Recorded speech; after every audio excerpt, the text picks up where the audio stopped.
আগের দিন আমি ভেদ সম্পর্কে একটা ভিডিও দিয়েছিলাম। সেটা প্রথম পর্ব ছিল। প্রথম পর্বে ভেদের থিওরি এবং 1 থেকে 7 পর্যন্ত যে অঙ্কগুলো ছিল সেইগুলো নিয়ে আলোচনা করা ছিল। এখন আমি 7 আর পরবর্তী মানে 8-এর পর থেকে যে অঙ্কগুলো রয়েছে সেইগুলো নিয়ে আলোচনা করছি। দেখো এখানে 8-এর অঙ্কটা রয়েছে। 15 জন কৃষক 5 দিনে 18 বিঘা জমি চাষ করতে পারে। ভেদ তত্ত্ব প্রয়োগ করে 10 জন কৃষক 12 বিঘা জমি কত দিনে চাষ করতে পারবে, এটা আমাদের বের করতে হবে। তো ভেদ তত্ত্ব প্রয়োগ যখন করতে হবে তখন সবসময় যেটা করতে হবে, এর আগের দিনও বলেছিলাম, প্রথমে এখানে কটা রাশি আছে দেখে নেবে। একটা জন, একটা দিন আর একটা হচ্ছে জমির পরিমাণ। তার মানে 3টে রাশি নিয়ে অঙ্কটা আছে। তার মানে আমাদের 3টে চলরাশি এখানে ধরে নিতে হবে। তাহলে আমরা কি করব, প্রথমে 3টে চলরাশি ধরে নিচ্ছি। তাহলে কিসের জন্য, একটা জন সংখ্যা এইভাবে লিখলেও হবে। লেখাটা মোটামুটি একটু বোঝাতে পারলেই হবে। যেমন এখানে আমি খুব সহজ করে লিখলে এরকম লিখতেও পারো যে জনসংখ্যা হচ্ছে, আমরা ধরে নিচ্ছি জনসংখ্যা হচ্ছে x, নিচে নিচে লিখবে।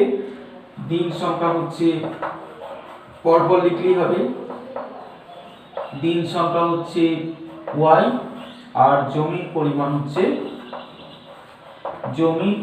হচ্ছে z। তো এরপরে দেওয়া তথ্যগুলোকে একটু পাশে বসিয়ে নেবে, তাহলে তোমার অঙ্ক করতে সুবিধা হবে। যেমন জনসংখ্যা এখানে আছে 15 আর 10, তাহলে 15 আর 10। দিন সংখ্যা এখানে দেওয়া আছে 5 দিন, আর একটা দিন তো বের করতে বলেছে। আর একটা কি, 18 বিঘা জমি আছে, 18 বিঘা আর 12 বিঘাতে কত টাইম লাগছে বের করতে বলেছি। তো রাশিগুলো আমরা সব নিয়ে নিয়েছি। এখন কি কাজ করতে হবে, যে দেখতে হবে এই 3টে রাশির মধ্যে কার মান আমাদের বের করতে বলেছে। কার মান বের করতে বলেছে এখানে আরেকবার দেখে নেবে, কত দিনে, তার মানে দিনটা বের করতে হবে। তাহলে এই দিনটা আমাদের বের করতে হবে। তো যেটা বের করতে হবে তার সঙ্গে অন্যদের কি সম্পর্ক, কি ভেদ সম্পর্কে আছে, মানে এখানে y x এর সঙ্গে কি ভেদ সম্পর্কে আছে আর y z এর সঙ্গে কি ভেদ সম্পর্কে আছে, এটা বের করতে হবে। এটা মনে থাকবে তাহলে, যেটা বের করতে বলেছে তার সঙ্গে অন্যদের কি ভেদ সম্পর্ক রয়েছে সেটা আমাদের এখানে বার করতে হবে। তাহলে আমরা কি দেখব, y এর সঙ্গে জনসংখ্যা x এর কি ভেদ সম্পর্ক আছে। তাহলে আমরা কিভাবে বের করব, কোনো একটা কাজ, যে কোনো একটা কাজ করতে গেলে যদি লোক সংখ্যা বাড়ানো হয়, তো আমরা জানি লোক সংখ্যা বা জনসংখ্যা যদি বাড়ে তাহলে দিন সংখ্যা কমে যায়, মানে কম সময় লাগে আর কি। আবার যদি লোক সংখ্যা কম থাকে তাহলে দিন বেশি লাগবে। তাহলে একটা রাশির মান কমলে অন্য রাশির মান বাড়ছে, তাহলে y এর সঙ্গে x কি সম্পর্ক হবে, এটা হবে বিপরীত সম্পর্ক। তাহলে আমরা লিখতে পারবো যে y ভ্যারিজ এজ 1/x হলো। আবার দ্বিতীয়টা কি বললাম, যেটা বের করতে হবে তার সঙ্গেই অন্যটা। তাহলে এখানে y এর সঙ্গে z এর সম্পর্ক, কোনো একটা কাজ, যে কোনো একটা কাজ করতে গেলে যদি দিন সংখ্যার পরিমাণ বাড়ে তাহলে জমির পরিমাণ বাড়বে। মানে যত দিন কাজ করবে তো বেশি পরিমাণে কাজ করবে, যত দিন কাজ করবে কাজের পরিমাণটা বাড়বে, মানে জমি বেশি। কোনো একটা কাজ করতে গেলে যদি জমির কাজ করে, এখানে যেমন জমি চাষ করছে, তো 5 দিনে যতটা চাষ করতে পারবে 7 দিনে আরো বেশি চাষ হবে, 12 দিনে আরো বেশি চাষ হবে, 20 দিনে আরো বেশি চাষ হবে। তার মানে দিন বাড়লে চাষের পরিমাণ মানে জমির পরিমাণ বেশি হচ্ছে। তাহলে এটা কি সম্পর্ক, সরল সম্পর্ক। তাহলে y z এর সঙ্গে সরল ভেদে আছে, তার মানে y ভ্যারিজ z। তো y এর সঙ্গে 1/a দুটো ভেদ সম্পর্ক যদি পরপর থাকে, একই রাশির সঙ্গে দুটো ভেদ সম্পর্ক পাওয়া যায়, তাহলে আমরা যৌগিক ভেদ প্রয়োগ করব। তাহলে যৌগিক ভেদ থেকে পাই, যৌগিক ভেদ থেকে কি পাবো না, y ভ্যারিজ এজ এদের গুণফল হিসেবে পাই। তার মানে 1/x * z দুটোদের গুণফল পেয়ে যাওয়ার পর আমরা কি করব, সবসময় যেটা করা হয় ভেদ চিহ্নটা তুলতে হবে। তো ভেদ চিহ্ন তুললে কি করতে হয়, একটা ভেদ ধ্রুবক k দিয়ে লেখা হয়। তো ভেদ ধ্রুবক হচ্ছে k * z/x। তো এখানে k হচ্ছে কি সেটা পরিচয় সবসময় লিখে দিতে হয়, ভেদ ধ্রুবক। কে হচ্ছে ভেদ ধ্রুবক, আর এটাতে 1 নম্বর দিতে হয়, কারণ এখানেই মানগুলো পরপর বসাতে হবে। তারপর কি করব, আমরা প্রথমে কে এর মান, এর আগের অঙ্কতেও দেখেছি আমরা কে এর মান বের করতে হবে। তো কে এর মানটা কোথা থেকে বের করব, এই প্রথম যে মানটা দেওয়া আছে সেই মানটা থেকে। তাহলে এই তিনটে মানকে এখানে বসিয়ে আমরা কে এর মানটা বার করব। পরপর মানগুলো বসিয়ে নিচ্ছি। এখানে y দেওয়া আছে 5, তাহলে x দেওয়া আছে 15 আর z দেওয়া আছে 18। মানগুলো লিখে দেবে একবার। তাহলে আমরা কি পাচ্ছি, 5 এখানে মানগুলো বসাচ্ছি, k আছে, k এর মানটা বের করতে হবে, z হচ্ছে 18 আর x হচ্ছে 15, x হচ্ছে 15। তাহলে আমরা কি পেলাম, এরপর তো এটা কোনাকুনি গুণ হবে, এখানে একটু কাটাকাটি করে নিতে পারো, 3 6 18 3 5 15, এরপর কোনাকুনি গুণ। তাহলে 6 কে উপরে আছে, এর সঙ্গে 1 গুণ, আমরা এই দিকটা আগে গুণ করছি কারণ এখানে অজানা রাশিটা রয়েছে বলে। তাহলে আমরা 6k = 5 5 25। হ্যাঁ, কেউ এই দিকটা আগে গুণ করতে পারো, কোনো অসুবিধা হবে না। তাহলে কে সমান কত পেলাম, 25/6, এইটা পেলাম আমরা কে মান। কে এর মান পেয়ে যাওয়ার পর কি করতে হবে, এই 1 নম্বর সমীকরণই আবার পরের যে মানগুলো দেওয়া আছে সেগুলো বসাতে হবে। আমি এখানে লিখছি। তাহলে 1 নম্বর সমীকরণ থেকে পাই, 1 নম্বর সমীকরণ থেকে পাই কি পাবো, 1 নম্বর সমীকরণটা আরেকবার লিখে নিচ্ছি, y হচ্ছে k × z/x। এখানে আমরা মানগুলো বসাবো, y এর মান তো আমাদের বের করতে হবে, আর এখানে z এর মান দেওয়া আছে x = 10 আর z দেওয়া আছে কত, 12। তাহলে আমরা এই মানগুলো বসিয়ে y এর মানটাই বের করব, 25/6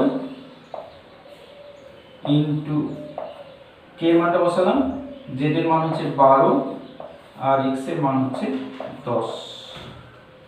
ঠিক আছে, তাহলে এটা হচ্ছে 6 2 12 2 5 10 5 5 25।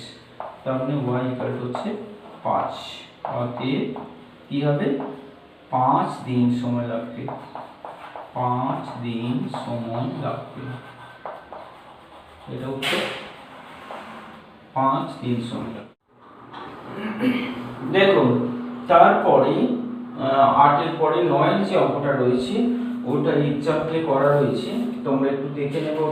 ওটা এক্সাম্পল 25 এ রয়েছে, এক্সাম্পল 25 দেখে ওটা করতে পারবে।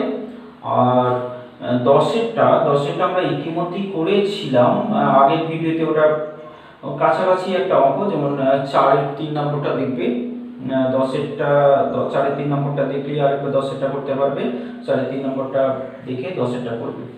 আর 11টা দেখো, যদি এই ধরনের অঙ্ক একটু আগে করা হয়েছে আগে, তোমরা এটা পারতেও পারে, কিন্তু এখানে দুটো ভেদ সম্পর্কে দেওয়া আছে, দিয়ে এই ভেদ সম্পর্কটা প্রমাণ করতে বলেছে।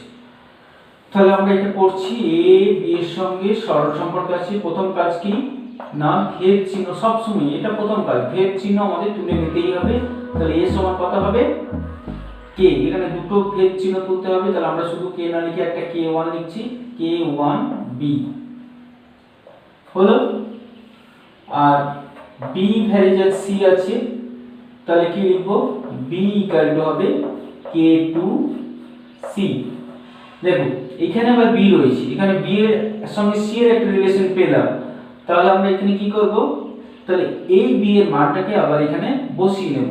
তাহলে আমরা কি পাচ্ছি, a পাচ্ছি k1 ইনটু b মানে হচ্ছে k2c, তাহলে k1 k2c। এই যে দুটো ধ্রুবক একসাথে চলে এলো, তো দুটো এগুলো ধ্রুবক সংখ্যা, মান হতে পারে 2 3 5 7, যাই হোক একটা মান হবে। তো 5 আর 7 যদি পরপর লেখা হয়, 5 গণিত 7 এটা গুণ, তাহলে তো 5 7 35 হয়ে যাবে, একটা হয়ে যাবে। তো সেই জন্য আমরা k1 k2 একসঙ্গে না লিখি, আমরা এটাকে a k3 করে দিলাম, বা অন্য যে কোনো সংখ্যা একটা করে দিলাম। তাহলে a সমান আমরা পেলাম k3c, এটা যে কোনো সংখ্যা, বা k3 লিখলাম বা m লিখলাম বা n লিখলাম, যা খুশি লিখতে পারি। তাহলে a হচ্ছে mc আর b হচ্ছে k2c। ঠিক আছে, তাহলে a এর মানটা আমরা এইটা নেব আর b এর মানটা এটা নেব, আর c টা যা আছে তাই থাকবে। তাহলে বি থাকলে আমরা k2c লিখব আর এ থাকলে mc লিখব। সি এর মান যা আছে তাই থাকবে। এখন আমরা কি করে ভেদ সম্পর্ক প্রমাণ করে বলেছিলাম, যদি ভেদ সম্পর্ক প্রমাণ করতে দেয় তাহলে কি করব, আমি আগেও বলেছিলাম এটা a বাই b যদি ধ্রুবক হয়, a বাই b যদি ধ্রুবক হয় তাহলে কি হবে, a ভ্যারিজেস b হয়। তাহলে এইটা যদি হয় তাহলে এইটা হবে। সেই জন্য আমাদের যখনই ভেদ সম্পর্ক প্রমাণ করতে দেবে আমরা প্রথমে প্রমাণ করব এদের ভাগফলটা একটা ধ্রুবক হচ্ছে। তাহলে ভাগফলটা ধ্রুবক হচ্ছে সেটা আমরা প্রমাণ করব। তাহলে আমরা এটা লিখে নিচ্ছি এখন, a cube b cube b cube c cube plus c cube a cube by a b c into a cube plus b cube plus c cube। মানগুলো সব পরপর বসিয়ে নেব, দিয়ে দেখাবো যে এটা ধ্রুবক হচ্ছে। মানে এখানে ধ্রুবক কোনগুলো, এখানে এইটুকু আমাদের বুঝে ফেলতে হবে, কিন্তু ভেদ সম্পর্কে যারা আছে তারা কিন্তু ধ্রুবক নয় কখনো। আমরা যেগুলো ধরলাম, এই যেমন এখানে আমরা ধরেছি কোনগুলো, k1 লিখেছি একটা, k2 লিখেছি একটা, তারপরে m লিখেছি একটা, এইগুলো সব হচ্ছে ভেদ ধ্রুবক। এটা লিখে দেবে, এটা হচ্ছে ভেদ ধ্রুবক। তো এইগুলো হচ্ছে ভেদ ধ্রুবক। তাহলে এইখানে a b c এগুলো সব হচ্ছে ভ্যারিয়েবল মানে চলরাশি। তো চলরাশি না থাকবে না, শুধুমাত্র ভেদ ধ্রুবক যদি এখানটা বের করতে পারি এটাকে সরল করে, তাহলে আমরা বলবো এটা ভ্যারিজেস এটা। তাহলে a এর মান হচ্ছে mc, তাহলে a কিউব আছে, তাহলে কি হবে এটা m cube c cube. b এর মান কি k2c আছে, তাহলে b কিউব আছে, তাহলে k2 কিউব c কিউব, আবার b কিউব আছে, তাহলে k2 কিউব c কিউব, আর c এর কোনো মান নেই বসাচ্ছিও না, আর a কিউব আছে, a এর মান হচ্ছে mc, তাহলে হবে m কিউব c কিউব। ঠিক আছে,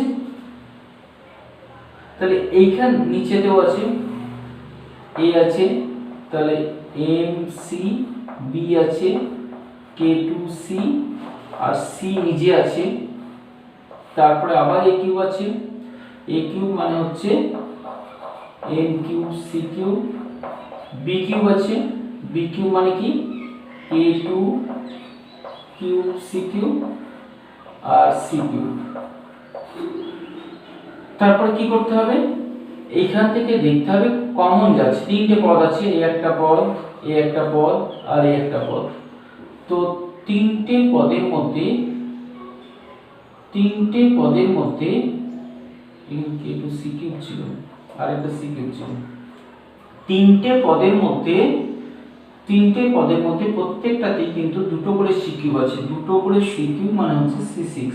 তাহলে c6 টা কমন যাচ্ছে, তাহলে c6 যদি কমন যায় তাহলে এখানে কত পড়ে থাকছে m কিউব k2 কিউব, এইটাতে পড়ে থাকছে k2 কিউব আর এইটাতে পড়ে থাকছে m কিউব। নিচেতে এইটা c এটা c এটা c মানে c কিউব m k2 আর এখান থেকে কমন যাচ্ছে একটা c কিউব, কমন নিলাম, তাহলে পড়ে থাকছে m কিউব k2 কিউব আর 1। তাহলে এখন কি দেখতে পাচ্ছি, এটা c কিউব এটা c কিউব, তাহলে কিউব কিউব মানে 6, এটা কেটে যাচ্ছে। তাহলে যে কটা রয়েছে ভালো করে দেখলে আমরা দেখতে পারবো এর মধ্যে a b c কেউ নেই, a b c নেই মানে কি বললাম, এখানে চলরাশি হচ্ছে a b c। তাহলে বাকি k1 k2 m এখানে যারা আছে সবই কিন্তু k1 k2 আর m এর মধ্যে, k1 ও নেই এখানে, k2 আর m আছে, তাহলে k2 আর m সবই তো ধ্রুবক পদ, তাহলে এটা হয়ে গেল, এটা হচ্ছে ধ্রুবক হয়ে গেল। তাহলে বলেছিলাম যদি এটা ধ্রুবক দেখাতে পারি তাহলে এইটার ভাগফলটা ধ্রুবক হলো, তাহলে এইটার ভাগফল যদি ধ্রুবক হয় তাহলে আমরা লিখতে পারবো অতএব এইটা মানে a cube b cube plus b cube c cube plus c cube a cube এটা ভেদ সম্পর্কে আছে, মানে a b c into a cube plus b cube plus c cube প্রমাণিত। এরপর দেখো 12 নম্বরটা, 12টাতে কি আছে, x ডেসিমিটার গভীর একটা কূপ খনন করার জন্য মোট ব্যয় এক অংশ x এর সঙ্গে সরল ভেদে আছে, অপর অংশ x স্কয়ারের সঙ্গেও সরল ভেদে আছে। তার মানে একটা কূপ খনন করতে কতটা গভীর x ডেসিমিটার, এর যে খরচ হবে সেই খরচটার দুটো ভাগ আছে। তাহলে সেই খরচটার দুটো ভাগ, একটা ভাগ x এর সঙ্গে সরল ভেদে আছে আর অন্য ভাগটা x স্কয়ারের সঙ্গে সরল ভেদে আছে। তাহলে এটাকে আমরা কিভাবে লিখব? বলে নিচ্ছি যে x ডেসিমিটার কূপ খনন করতে x ডেসিমিটার কূপ খনন করতে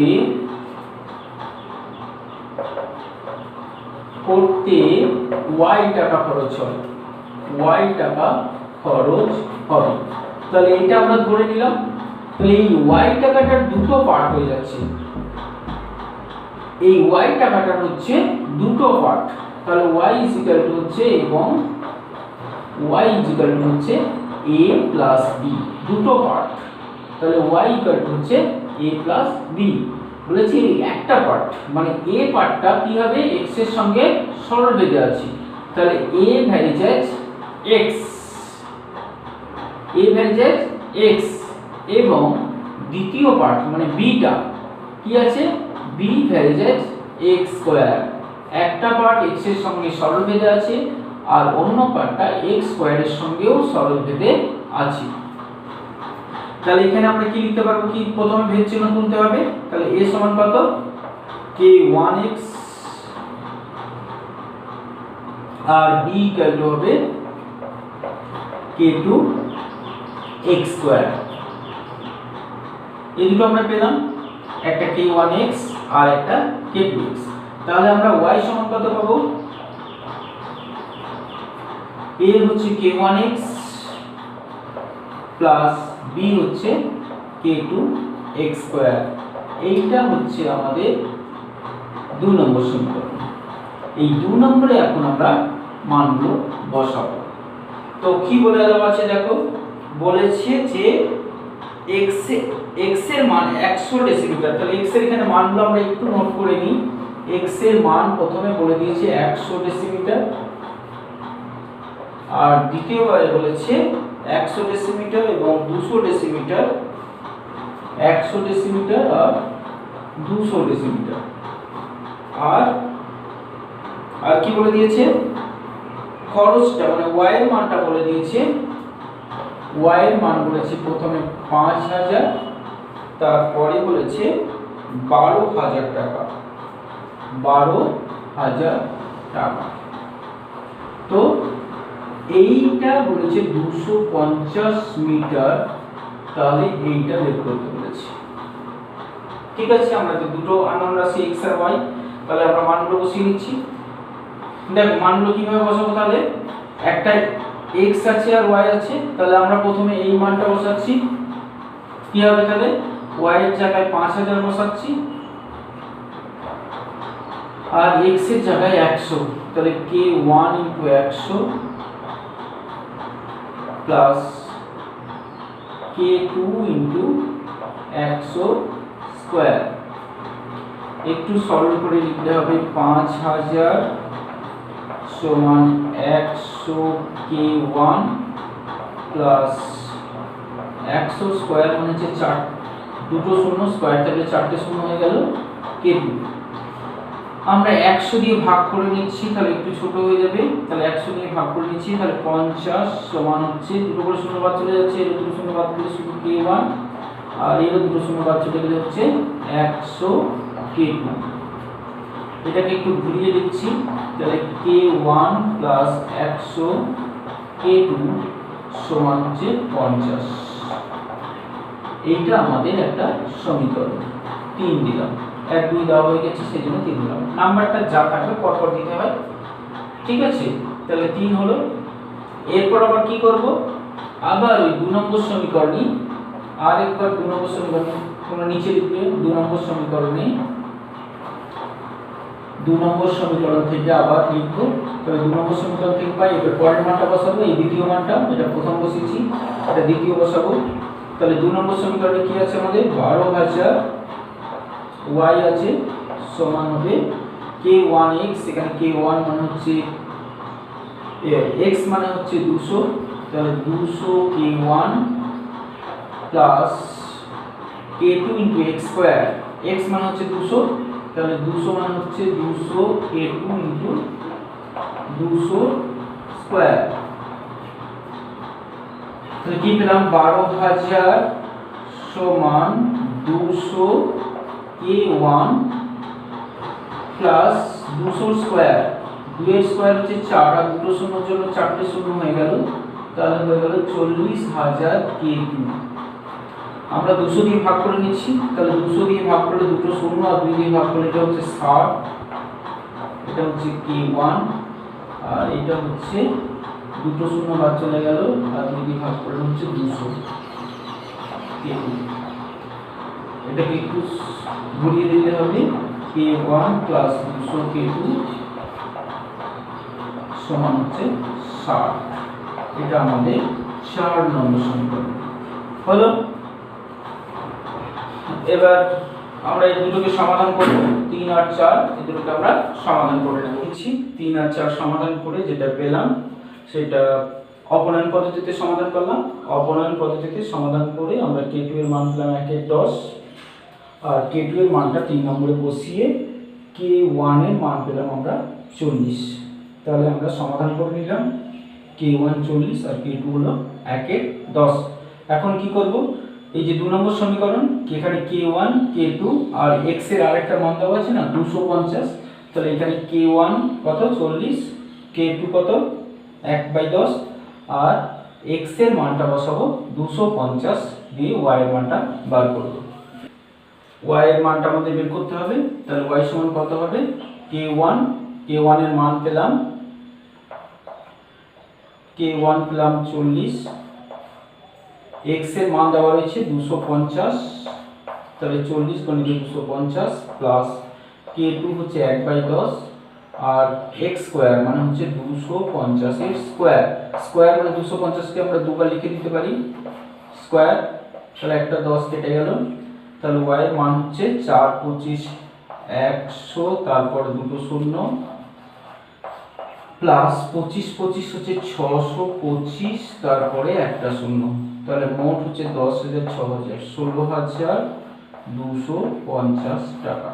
তাহলে এটাই আমাদের মোট খরচ হবে, তাহলে মোট খরচ হবে 16,250 টাকা। ওকে, দেখো তারপরে 13 অঙ্কটাতে আছে চোঙের আয়তন ভূমির ব্যাসার্ধের দৈর্ঘ্যের বর্গ এবং উচ্চতার সঙ্গে যৌগিক ভেদে আছে। তারপরে চোঙের ব্যাসার্ধের দৈর্ঘ্যের অনুপাত 2:3, উচ্চতার অনুপাত 5:4 হলে আয়তনের অনুপাত নির্ণয় করতে হবে। তাহলে আয়তনটার অনুপাত নির্ণয় করতে হবে। তাহলে এখানে দুটো চোঙ আছে, তাহলে আয়তনকে আমরা v ধরছি, ভূমির ব্যাসার্ধকে r ধরছি, উচ্চতাকে h ধরছি। তাহলে এবার কি বলে দিয়েছে, আয়তনটা কিভাবে আছে, ভূমির ব্যাসার্ধের দৈর্ঘ্যের বর্গ, তাহলে v ভ্যারিজ এজ ব্যাসার্ধের দৈর্ঘ্যের বর্গ, ব্যাসার্ধের বর্গ তার মানে r স্কয়ার, আর v ভ্যারিজ এজ হচ্ছে h, উচ্চতার সঙ্গে সরল ভেদে যৌগিক ভেদ বলেছি, তার মানে দুটোকে একসঙ্গে দিলে হবে v varies as r square h হলো। তাহলে ভেদ চিহ্নটা আমরা তুলে লিখি পাবো v ইকুয়াল টু হচ্ছে k r স্কয়ার h, এইটা আমাদের সমীকরণ। এখন কি করতে হবে না, ওদের ব্যাসার্ধের অনুপাত দেওয়া আছে, দুটো শঙ্কু, দুটো চোঙ আছে, দুটো চোঙের ভূমির ব্যাসার্ধের অনুপাত দেওয়া আছে। তাহলে ব্যাসার্ধের অনুপাত দেওয়া আছে,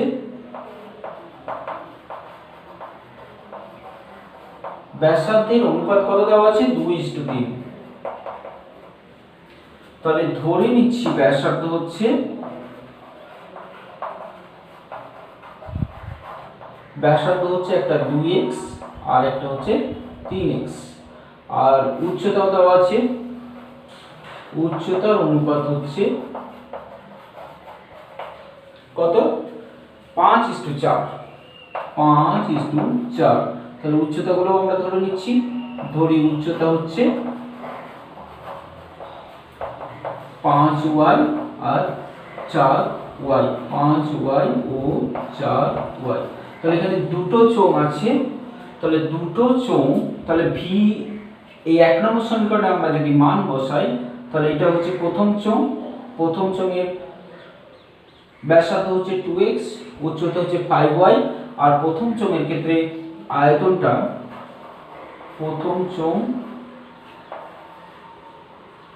প্রথম চোঙের আয়তন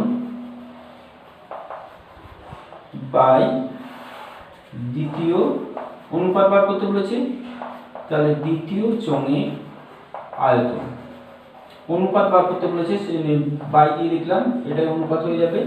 তাহলে প্রথম চোঙের আয়তন কত হবে, k ইন্টু আর মানে হচ্ছে 2x, তাহলে 2x এর হোল স্কয়ার ইন্টু উচ্চতা h হচ্ছে 5y, আর দ্বিতীয় চোঙের ক্ষেত্রে কত হবে, k ইন্টু আর মানে হচ্ছে ব্যাসার্ধ হচ্ছে 3x, তাহলে r স্কয়ার আছে 3x এর whole square into 4y, y তো কেটে যাচ্ছে, k কেটে যাচ্ছে, এখন x স্কয়ার, এটা হচ্ছে 4x স্কয়ার ইন্টু 5, আর নিচে হচ্ছে 9x স্কয়ার ইন্টু 4, x স্কয়ারও কেটে গেল, 4টাও কেটে যাচ্ছে, তাহলে হলো 5/9 মানে হচ্ছে 5:9, এটাই তাহলে দুটো চোঙে অনুপাত। দেখো তারপরে 14 অঙ্কটা বলেছে পাঁচলা গ্রামে কৃষি সমবায় সমিতি একটি ট্রাক্টর ক্রয় করেছে। আগে সমিতির 2400 বিঘে জমি 25টা লাঙল দিয়ে চাষ করতে 36 দিন সময় লাগতো, 36 দিন সময় লাগতো। এখন অর্ধেক জমি কেবল ট্রাক্টরটি দিয়ে 30 দিনে চাষ করা যায়। তাহলে একটি ট্রাক্টর কয়টি লাঙলের সমান চাষ করে তা ভেদ তত্ত্ব প্রয়োগ করে নির্ণয় করতে হবে। তাহলে এখানে যে মানগুলো দেওয়া আছে, আমরা প্রথমে কি বলেছি, বারবার বলেছি, এখানে তিনটে রাশি আছে, একটা জমির পরিমাণ, একটা লাঙলের সংখ্যা, একটা দিন সংখ্যা। এই তিনটিকে আমরা একটা x, একটা y, একটা z ধরে নিয়েছি, আর তথ্যগুলো পাশে লিখে নিয়েছি। কারণ প্রথমে বলেছে 2400 বিঘে জমি 25টা লাঙল দিয়ে 36 দিন সময় লাগে। তারপরে বলেছে অর্ধেক জমি, তাহলে 2400 অর্ধেক হচ্ছে অর্ধেক জমি বলেছে, তাহলে 2400 অর্ধেক জমি মানে হচ্ছে 1200 বিঘা জমি। তাহলে 1200 বিঘা জমি 30 দিনে চাষ হয়ে যায় বলেছে একটা ট্রাক্টর দিয়ে। তাহলে এখানে কটা লাঙল একটা ট্রাক্টরে কাজ করছে, তাহলে আমরা এখানে কটা লাঙল লাগছে সেটা বার করলেই হয়ে যাবে। তাহলে আমরা ভেদ তত্ত্ব প্রয়োগ করতে হবে বলেছে। তাহলে প্রথমে কি দেখতে হবে, বের করতে হবে আমাদের লাঙল সংখ্যা। তাহলে আবার সেই y, তাহলে y যদি বের করতে হয় তাহলে y এর সঙ্গে x এর সম্পর্ক আর y এর সঙ্গে z এর সম্পর্ক বের করতে হবে। তো আগের মতোই লাঙল যত বাড়ানো হবে জমির পরিমাণ সেটা বাড়বে, মানে বেশি চাষ করতে পারবে। 5টা লাঙলে যত জমি চাষ করতে পারে, 10টা লাঙলে তার থেকে বেশি। তার মানে এটা বাড়লে এটা বাড়ছে, তাহলে y x এর সঙ্গে সরল রেখে আছে। এটা আমি হিন্টস দেবো, গোটাটা করবো না, তোমরা হিন্টসটা দেখে নিয়ে করবে। y x এর সঙ্গে সরল রেখে আছে, আর এটা কি, লাঙল যত বাড়বে দিন তত কম লাগবে। লাঙল বাড়লে দিন কম লাগে, বেশি লাঙল একটা জমি চাষ করতে যদি 5টা লাঙল লাগানো হয় তাহলে যত দিন লাগবে, যদি 10টা লাঙল লাগিয়ে দেওয়া তাহলে কম দিন হয়ে যাবে। তার মানে y z এর সঙ্গে ব্যস্ত বেঁধে আছে। তাহলে আমরা যৌগিক ভেদ থেকে কি পাবো, যৌগিক ভেদ থেকে পাবো y valleys x into 1/z। তার মানে y ভেদ চিহ্ন তুলতে হবে, k into x by z। এবার আগের মতোই হয়ে গেল, এটা 1 নম্বর, এটা k টা ধ্রুবক লিখবে সবসময়, k হচ্ছে ধ্রুবক, k ধ্রুবক। তারপরে এটা 1 নম্বর সমীকরণ। এই 1 নম্বরে প্রথমে এই সেটের মানটা বসিয়ে কি করতে হবে, প্রথমে এই মানগুলো তিনটে মানকে বসিয়ে প্রথমে k এর মানটা বার করবে। k এর মান যখন বেরিয়ে যাবে তখন আবার এই সমীকরণটা কি এই দুটো মানের আর k এর মানটা বসিয়ে y এর মানটা বার করবে। সেই সংখ্যাটাই হবে ট্রাক্টরের সমান নাঙ্গল সংখ্যা। এটা নিশ্চয়ই করতে পারবে। দেখো এরপর 15 অঙ্কটা বলেছে গোলকের আয়তন তার ব্যাসার্ধের দৈর্ঘ্যের ত্রিঘাতের সঙ্গে সরল ভেদে পরিবর্তিত হয় এবং গোলকের পৃষ্ঠতলের ক্ষেত্রফল তার ব্যাসার্ধের দৈর্ঘ্যের বর্গের সঙ্গে সরল ভেদে পরিবর্তিত হয়। প্রমাণ করতে হবে গোলকের আয়তনের বর্গ তার পৃষ্ঠতলের ক্ষেত্রফলের ঘনের সঙ্গে সরল ভেদে থাকবে, এটা প্রমাণ করতে হবে। তাহলে আমাদের এখানে কটা রাশি আছে আগে দেখে নিতে হবে। রাশি আছে একটা আয়তন, একটা হচ্ছে ব্যাসার্ধ, আর একটা হচ্ছে পৃষ্ঠতলের ক্ষেত্রফল। ঠিক আছে, তাহলে আয়তনকে আমরা ভি ধরে নিলাম, ব্যাসার্ধ হচ্ছে আর, আর পৃষ্ঠতলের ক্ষেত্রফলটা হচ্ছে এ। এবার অঙ্কটা আরেকবার করে নিতে হবে। কি বলেছে, আয়তন কিভাবে ভেদ, কি ভেদ কার সঙ্গে ভেদ সম্পর্কে আছে, আয়তন আছে ব্যাসার্ধের দৈর্ঘ্যের ত্রিঘাতের সঙ্গে। তাহলে আয়তন কি না ব্যাসার্ধের ত্রিঘাতের সঙ্গে, ত্রিঘাত মানে হচ্ছে আর কিউব, ত্রিঘাত মানে হচ্ছে আর কিউব, এর সঙ্গে সরল ভেদে আছে। আর কি, আর হচ্ছে পৃষ্ঠতলের ক্ষেত্রফল ব্যাসার্ধের দৈর্ঘ্যের বর্গের সঙ্গে, পৃষ্ঠতলের ক্ষেত্রফল মানে এ কি করেছে ব্যাসার্ধের বর্গের সঙ্গে, বর্গ মানে হচ্ছে স্কয়ার, সরল ভেদে আছে। তাহলে ভি আর কিউবের সঙ্গে আর এ আর স্কয়ারের সঙ্গে সরল ভেদে আছে। তাহলে ভি সমান আমরা লিখতে পারি k1 আর কিউব, আর এ সমান আমরা লিখতে পারবো k2 আর স্কয়ার। এখানে k1 আর k2 হচ্ছে ভেদ ধ্রুবক, এরা হচ্ছে ভেদ ধ্রুবক। এবার কি করতে বলেছে, আরেকবার প্রশ্নটা করে নেবে, বইটা করে নেবে বারবার। প্রমাণ কি করতে বলেছে, গোলকের আয়তনের বর্গ পৃষ্ঠতলের ক্ষেত্রফলের ঘনের সঙ্গে সরল ভেদে থাকবে প্রমাণ করতে। তাহলে একটা ভেদ সম্পর্ক প্রমাণ করতে দিয়েছে, আয়তনের বর্গ ক্ষেত্রফলের ঘন। তাহলে আমরা আয়তনের বর্গ, আয়তনের ভেদ সম্পর্ক প্রমাণ করতে দিলে আমরা কি করব না ওদের ভাগফল বার করব। তাহলে আয়তনের বর্গ বাই ক্ষেত্রফলের ঘন, এদের ভাগফলটা বের করব। কারণ আমরা বলেছি ভেদ সম্পর্ক যেখানে প্রমাণ করতে দেবে সেখানে আমরা ওদের ভাগফল বের করে ধ্রুবক হচ্ছে সেটা দেখাবো। তাহলে এখানে দেখো আয়তনের বর্গ, আয়তন হচ্ছে ভি, তাহলে ভি স্কয়ার, ক্ষেত্রফলের ঘন, এই ঘন মানে হচ্ছে ত্রিঘাত, তাহলে ক্ষেত্রফল হচ্ছে এ, ঘন মানে হচ্ছে এ কিউব। তাহলে এর মানটা আমাদের বের করতে দেখাতে হবে যে এর মানটা ধ্রুবক হচ্ছে। তাহলে ভি মানে হচ্ছে এটা, তাহলে k1 আর কিউব এ হোল স্কয়ার বাই k2 আর স্কয়ার এর মান তার হোল কিউব। তাহলে কত হচ্ছে k1 square into r to the power 6 k2 cube into r to the power 6। আর কেটে গেল। হ্যাঁ, আবার বলছি, প্রথমেই যে কথাটা বলেছিলাম কোনটা ধ্রুবক কোনটা চলরাশি এইটার যেন কোনো সময় গোলমাল না হয়। এখানে যেহেতু এইগুলো আমাদের রাশি বলে দেওয়া আছে, তাহলে এখানে ভি আর এ এইগুলো হচ্ছে চলরাশি, আর আমরা যেটা ধরছি k1 k2 এগুলো হচ্ছে ধ্রুবক রাশি।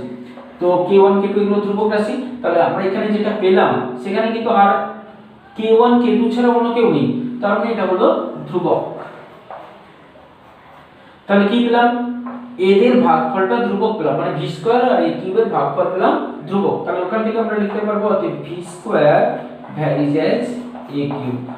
এটাই আমাদের প্রমাণ করতে বলেছিল, তাহলে প্রমাণিত। ঠিক আছে, তাহলে আজকে এই পর্যন্তই থাক, পরের দিন আবার পরেরগুলো হবে।